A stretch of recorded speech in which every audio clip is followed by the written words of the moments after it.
जोहार दोस्तों, एक बार फिर से हमारे चैनल जोहार झारखंड टेक में आपका बहुत बहुत स्वागत है। जैसा कि फ्रेंड्स आपको पता है कि कस्तूरबा गांधी बालिका विद्यालय में बहाली के लिए सूचना आ चुकी है और इसका फॉर्म फिलअप स्टार्ट हो चुका है। और आप लोगों में से बहुत लोगों के मन में कुछ कन्फ्यूजन है, तो इस वीडियो के माध्यम से मैं आप लोगों के जो मेन कन्फ्यूजन है उसको दूर करने जा रहा हूँ। तो चैनल बनाया तो चैनल को सब्सक्राइब करें, साथ ही साथ अपने दोस्तों के साथ शेयर कीजिएगा। ये जो फॉर्म है दोस्तों सिर्फ बालिकाओं के लिए है, याद रखिएगा। फीमेल कैंडिडेट ही इसको भर सकती हैं। दूसरा कि सिर्फ झारखंड वासी इस फॉर्म को भर सकते हैं, झारखंड के बाहर के लोग इस फॉर्म को नहीं भर सकते हैं। यदि आप दूसरे राज्य से बिलोंग करते हैं तो इस फॉर्म को नहीं भरिएगा, ठीक है। आगे देखिए, और एक बात यहाँ पर कि इस फॉर्म को जानते हैं दोस्तों, 203 अवश्य कस्तूरबा गांधी बालिका विद्यालयों में पूर्णतः अस्थायी एवं अल्पकालीन संविदा, यानी ये जो बहाली हो रही है ये संविदा आधारित हो रही है, कॉन्ट्रैक्ट बेसिस पे हो रही है, ठीक है। याद रखिएगा, इस फॉर्म को 27/9/2021 यानी 27 सितंबर शाम को 5 बजे तक निबंधित डाक के माध्यम से जिले के जिला शिक्षा अधिकारी सह जिला कार्यक्रम अधिकारी समग्र शिक्षा कार्यालय में आमंत्रित किए जाते हैं। यानी ये जो एड्रेस दिया हुआ है, जिला शिक्षा पदाधिकारी सह जिला कार्यक्रम पदाधिकारी या समग्र शिक्षा कार्यालय में आमंत्रित किए जाते हैं। तो इसका एड्रेस सबसे नीचे दिया हुआ है, वो भी मैं आपको बता दूंगा। और ये था एक बहुत ही इम्पोर्टेंट चीज़ जो काफ़ी लोगों को जानना चाहिए कि 27 तक इस फॉर्म को भरना है। और एक बात, जो इस फॉर्म को भरने के लिए जो एलिजिबिलिटी चाहिए वो भी मैं बता रहा हूँ। फिलहाल मैं और एक बात बता दूं कि यहाँ पर जो इस फॉर्म को यदि आप भर रहे हैं तो इस पर टोटल जो सीटें हैं 479 सीटें हैं, ठीक है। ये जो बहालियाँ हो रही है दोस्तों भाषा शिक्षक के लिए हो रही है, गणित, विज्ञान, सामान्य विज्ञान, लेखा, कंप्यूटर ऑपरेटर, रसोईया एवं चौकीदार के पोस्ट पे हो रही है। देखिए, भाषा शिक्षिका हिंदी या अंग्रेजी का बनना चाहते हैं तो आपका शैक्षणिक अर्हता यानी आपका एलिजिबिलिटी होना चाहिए किसी भी मान्यता प्राप्त विश्वविद्यालय से संबंधित विषय में आपका जो विषय है उससे 50% अंक के साथ स्नातक की अर्हता, उच्च स्तर शैक्षणिक अर्हताधारी को चयन में प्राथमिकता दी जाएगी। यानी आपका मिनिमम ग्रेजुएशन 50% मार्क्स के साथ होना चाहिए, ठीक है। अगर अनुसूचित एसटी एससी या विकलांग की कोटि में आते हैं तो आपका 45% मार्क्स भी रहेगा तो भी चलेगा, वो यहाँ पर लिखा हुआ है, ठीक है। जिसका ज़्यादा एलिजिबिलिटी रहेगा, ज़्यादा पढ़ा लिखा रहेगा, उसको प्राथमिकता दी जाएगी, वो भी यहाँ पर लिखा हुआ है। प्रशैक्षणिक अर्हता, देखिए प्रशैक्षणिक अर्हता आपका बीएड तथा समकक्ष परीक्षा तथा प्रारंभिक परीक्षा में 2 वर्ष डिप्लोमा में शिक्षक प्रशिक्षण परीक्षा में उत्तीर्ण होना जरूरी है। यानी दोस्तों, यदि आपने ग्रेजुएशन किया है, ग्रेजुएशन प्लस बीएड किया है तो आप इस फॉर्म को भर सकते हैं। साथ ही साथ यदि आपने ग्रेजुएशन किया है और उसके बाद आपने डीएलएड की डिग्री प्राप्त की है और आपने जेटेट पास किया है पेपर 2, तो ही आप इसको अप्लाई कर सकते हैं। याद रखिएगा फ्रेंड्स, बहुत लोग पूछ रहे थे कि सर मैंने बीएड किया है, और बीएड सिर्फ आपका बीएड नहीं, आपको झारखंड में बीएड या डिप्लोमा का सर्टिफिकेट, डीएलएड का सर्टिफिकेट आपके पास होना चाहिए। लेकिन आपका और एक इस पे दिया हुआ है कि 6 to 8 में आपका पास होना जरूरी है, मतलब पेपर 2। देखिए, झारखंड सरकार द्वारा आयोजित 6 to 8 के लिए आयोजित अध्यापक पात्रता परीक्षा यानी जेटेट परीक्षा में आप पेपर 2 क्वालिफाई हैं तो ही इस फॉर्म को भर सकते हैं। आप लोग समझ में आ गया। तो यहाँ पर जो लोग सी-टेट भरे हैं और पेपर 2 क्वालिफाई हैं तो वो लोग नहीं इस फॉर्म को भर सकते हैं, याद रखिएगा। आपका जो पेमेंट होगा, इससे पहले भी मैंने बहुत दिन पहले ही बताया था, 10,000 रुपया होगा। 3 वर्ष के बाद आपका बढ़ के 15,000 हो जाएगा। आगे देखिए, संविदा विस्तार की स्थिति में 250 रुपया की वार्षिक वेतन वृद्धि प्रति वर्ष प्रदान की जाएगी। ये सब आपको बता दिया। लेखपाल यदि आप बनना चाहते हैं तो इसके लिए 50% अंकों के साथ बीकॉम की डिग्री आपके पास होनी चाहिए। तकनीकी अर्हता किसी भी मान्यता प्राप्त प्रतिष्ठान से 1 वर्ष डिप्लोमा डीसीए का और पीजीडीसीए का सर्टिफिकेट होना चाहिए। कार्य अनुभव हिंदी एवं अंग्रेजी कंप्यूटर टाइपिंग के साथ टेली सॉफ्टवेयर की जानकारी अनिवार्य रूप से होनी चाहिए, यानी टेली का आपको जानकारी होना चाहिए। चयन हेतु सिर्फ महिला अभ्यर्थी ही योग्य माने जाएंगे, सिर्फ महिला अभ्यर्थियों के लिए है, याद रखिएगा। 7,500 रुपया मिलेगा। फिर उसको आगे ये 3 साल आप जॉब कीजिएगा, उसके बाद ये 50% की वृद्धि के साथ 11,250 रुपया तक होगा। आगे देखिए, संविदा विस्तार की स्थिति में 150 रुपया की वार्षिक वेतन वृद्धि प्रतिवर्ष प्रदान की जाएगी। आगे देखिए, रसोइया के लिए कुछ नहीं है, मैट्रिक पास होना चाहिए, और अगर आपने खाना बनाने आते हैं तो उनको प्राथमिकता दी जाएगी। इससे पहले अगर काम किए हैं तो 5,000 रुपया आपका वेतन होगा, और 3 वर्ष की जॉब अच्छी तरह से कर लेने के बाद आपका 50% की वृद्धि के साथ यह रुपया 7,500 रुपया हो जाएगा। ठीक है। रात्रि प्रहरी के रूप में आप देखिए, रात्रि प्रहरी के लिए जो चौकीदार के रूप में जो भी महिलाएं की बहाली होगी, उस पर आपका मैट्रिक पास होना जरूरी है। कहने का मतलब मैट्रिक उत्तीर्ण होना चाहिए एवं शारीरिक रूप से रात्रि प्रहरी कार्य करने में सक्षम होना चाहिए। ठीक है। और 7,500 रुपया आपको मिलेंगे, और संविदा विस्तार की स्थिति में 150 रुपया वार्षिक वेतन वृद्धि प्रतिवर्ष प्रदान किया जाएगा। ये सब कुछ आपका है, और कुछ इम्पोर्टेंट चीज़ें हैं दोस्तों जो आपको जानना चाहिए। आपको एज को लेकर भी बहुत लोग कन्फ्यूजन करते हैं, तो 35 साल एज होना चाहिए रिजर्व कैटेगरी जो जनरल में आते हैं, और फीमेल कैंडिडेट के लिए 38 साल है।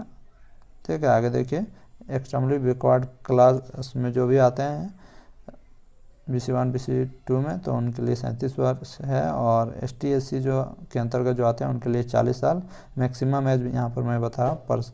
और PWD लोगों के लिए 10 वर्ष का एक्स्ट्रा छूट है, यानी जो भी मैक्सिमम एज कटअप है उसमें 10 वर्ष और जोड़ लीजिए। ठीक है। आगे देखिए, यहाँ पर देखिए, अनुभवी महिला एक सर्विसमैन को अपनी कोटि 5 वर्ष तक उपरोक्त अधिकतम आयु की सीमा में छूट दी जाएगी, यानी जो पहले सर्विस में रह चुकी है तो उसको 5 वर्ष का छूट दिया जाएगा। उम्र की गणना आवेदन करने के वर्ष 1/8/2021 के आधार पर की जाएगी, यानी 1/8/2021 का आपका जितना एज होगा उसके अनुसार आपका गणना किया जाएगा। ठीक है। आवेदन देखिए, वेद प्रपत्र पूर्णतया भरे आवेदन पत्र सभी अनुलग्नों के साथ निर्धारित अंतिम तिथि 27/9/2021 की संध्या 5 बजे तक, यानी शाम को 5 बजे तक जिला के जिला शिक्षा पदाधिकारी तथा जिला कार्यक्रम अधिकारी समग्र शिक्षा के कार्यालय में निबंधित डाक के माध्यम से स्वीकार किए जाएंगे। अंतिम तिथि के बाद आवेदन पत्रों पर किसी भी परिस्थिति में विचार नहीं किया जाएगा, यानी ये जो 27 तारीख है तक ही आप इसको अप्लाई कर सकते हैं। ठीक है। आगे बताता हूँ इसका और एक इम्पोर्टेंट चीज़, और ये सब दिया है कि ये जो नोटिस है इसकी साइट पे अवेलेबल है। ये हो गया इम्पोर्टेंट चीज़। आप देखिए दोस्तों, उस फॉर्म को भरने के लिए 23x10 सेंटीमीटर का स्व पता लिखा हुआ 2 लिफाफा होना चाहिए, 2 लिफाफा याद रखिएगा। सभी शैक्षणिक प्रशासनिक शिक्षक पात्रता परीक्षा तथा अन्य, यानी आपका जितना भी सर्टिफिकेट है उसका जेरोक्स करके उसमें अपना साइन भी कर दीजिएगा। ठीक है। उसको भी डालना है। आरक्षित श्रेणी के अभ्यर्थियों हेतु जाति प्रमाण पत्र, यानी जो भी आरक्षण कोटि का फ़ायदा लेना चाहते हैं वो जाति प्रमाण पत्र का फोटोकॉपी भी डालेंगे और उसमें अपना साइन भी करेंगे। झारखंड राज्य के सक्षम प्राधिकार तथा निर्गत नियोजन हेतु आवासीय प्रमाण पत्र स्व अभिप्रमाणित छायाप्रति, यानी आपको आवासीय प्रमाण पत्र भी इस पर डालना है, याद रखिएगा। कस्तूरबा गांधी बालिका विद्यालय एक आवासीय विद्यालय है, यह चयनित अभ्यर्थी को विद्यालय में रहना होगा, जो भी पास होंगे उसको विद्यालय में ही रहना होगा। ये सब मैंने पिछली वीडियो में भी बताया था। और देखिए, सब कुछ हो गया, आपका जो प्रॉब्लम ख़त्म हो गया। और यहाँ पर एक इम्पोर्टेंट चीज़ें मैं बता दूँ, इस प्रकार का एप्लीकेशन फॉर्म रहेगा, इसका आप इसको डाउनलोड कर सकते हैं। इसके ऑफिशियल साइट पे JEPC में ये अवेलेबल है, Jharkhand educational project council application form. ठीक है। पोस्ट अप्लाइड फॉर, यहाँ जिस पोस्ट के लिए आप अप्लाई कर रहे हैं उसको दीजिएगा। Full time math science social science language teacher full time, ये सब यहाँ लिख देना है। फिर यहाँ पर अपना फ़ोटो खिंचाया हुआ डालिएगा, पूरा रंगीन वाला। Name of district which application has be submitted, किस डिस्ट्रिक्ट के लिए अप्लाई कर रहे हैं। आपका नाम हिंदी देवनागरी लिपि में आपका हिंदी में लिखिए, फिर इंग्लिश में लिखिएगा कैपिटल लेटर में। आगे देखिए, नेम ऑफ फादर या हस्बैंड, यदि आपके पापा अपने पापा का नाम लिखिएगा, या यदि आप कोई शादीशुदा हैं तो आप अपने हस्बैंड का नाम लिखिएगा। ठीक है।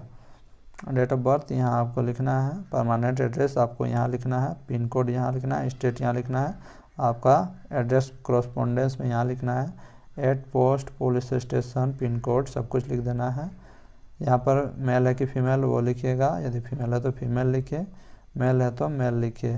ठीक है, आगे देखते हैं। रिजर्वेशन कैटेगरी के अंतर्गत आते हैं ST SC OBC जो भी आते हैं तो टिक मार देना है, जो भी आप BC1 ये सब जिसमें आते हैं उसको लिख दें। If belong to disable category of disability and percentage, आप अगर आप PWD के अंतर्गत आते हैं तो आपका जो पर्सन ऑफ डिसेबिलिटी कितना है, 30%, 40%, उसको यहाँ लिखना है। कॉन्टैक्ट नंबर अपना यहाँ लिख दीजिएगा। ठीक है, आपका जो उसके बाद 12 में है एजुकेशन क्वालिफिकेशन जो आपको डालना है वो सब है, आपको यहाँ डाल दीजिएगा। जैसे सीरियल नंबर में 1 लिखिएगा, 2, 3 ऐसे करके, मैट्रिक, इंटर ऐसे करके करते करते जाइएगा और परसेंटेज भी भर दीजिएगा। ठीक है, फिर टीचर ट्रेनिंग का उसी प्रकार आपको डालना है। फिर टीचर एलिजिबिलिटी टेस्ट में कितना मार्क्स लाए थे वो सब डालना है। और यहाँ पर लास्ट में आपको क्या करना है कि डिक्लेरेशन करना है। यहाँ पर डेट लिखना है और कहाँ से फॉर्म भर रहे हैं और यहाँ पर अपना अपना साइन कर देना है। और इसको एक बड़ा सा लिफाफा में, जो मैंने आपको बताया 2 लिफाफा का साइज भी बताया था, और लिफाफा में आपको पोस्ट का, किस पोस्ट के लिए अप्लाई कर रहे हैं उसको रेड कलर में लिखना है। याद रखिएगा, उसमें लिखा हुआ है कि रेड कलर में आपको लिखना है। देखिए इम्पोर्टेंट है, आवेदन करने वाले अभ्यर्थियों को अनिवार्य रूप से आवेदन के लिफाफा के ऊपर लाल रंग में मोटे अक्षर आवेदित पद का नाम, यानी आप किस पद के लिए आवेदन कर रहे हैं, ठीक है, एवं कोटि अंकित करना होगा, किस कोटि के अंतर्गत आते हैं ये भी आपको अंकित करना होगा, अन्यथा आवेदन अस्वीकार करने की स्थिति में वे स्वयं जवाबदेह होंगे। यानी आपका जो ये है इतना बड़ा आपका मान लीजिए लिफाफा है, तो आप किस पोस्ट के लिए अप्लाई कर रहे हैं तो यहाँ पर लिखिएगा अप्लाइड फॉर। ठीक है, अप्लाइड फॉर लिखिएगा, उसके बाद जिस पोस्ट के लिए अप्लाई कर रहे हैं उसको लिख दीजिएगा एकदम मोटा मोटा अक्षर में और कैपिटल लेटर में लिखिएगा। उसके बाद नीचे आपका किस पद के लिए अप्लाई करना चाह रहे हैं वो लिखिएगा ऊपर में। उसके बाद कोटि, किस कोटि के अंतर्गत आता है वो भी लिखिएगा, और अपना नाम पता वो सब अच्छी तरह से लिख के आप जिस एड्रेस में भेजने कहा गया है उसमें भेज दीजिएगा। तो देखिए यहाँ पर मैं एग्जांपल में दिखा दे रहा हूँ, इसको जब डाउनलोड, दोस्तों जब आप इस विज्ञापन को डाउनलोड करेंगे तो आपको सबसे लास्ट पे कहाँ कहाँ भेजना है सभी जिला वार दिया हुआ है। तो यहाँ पर मैं कुछ जिलों के नाम बता देता हूँ, जैसे कि लोहरदगा वाले district program officer Jharkhand education project, Pandey Ganpat Rai Bhawan, 1st floor, collectorate Lohardaga Jharkhand, phone number इतना है, ईमेल इतना है, और ये वाला पूरा डिटेल लिख के भेजना है। लिफाफा में ये एड्रेस रहना जरूरी है। उसके बाद देखिए पाकुड़ के जो हैं डिस्ट्रिक्ट प्रोग्राम ऑफिसर समग्र शिक्षा SSA Pakur, side of head post office Pakur Jharkhand, email ये सब लिख के आपको भेज देना है। ठीक है, आपका लिफाफा में ये लिखा रहना जरूरी है।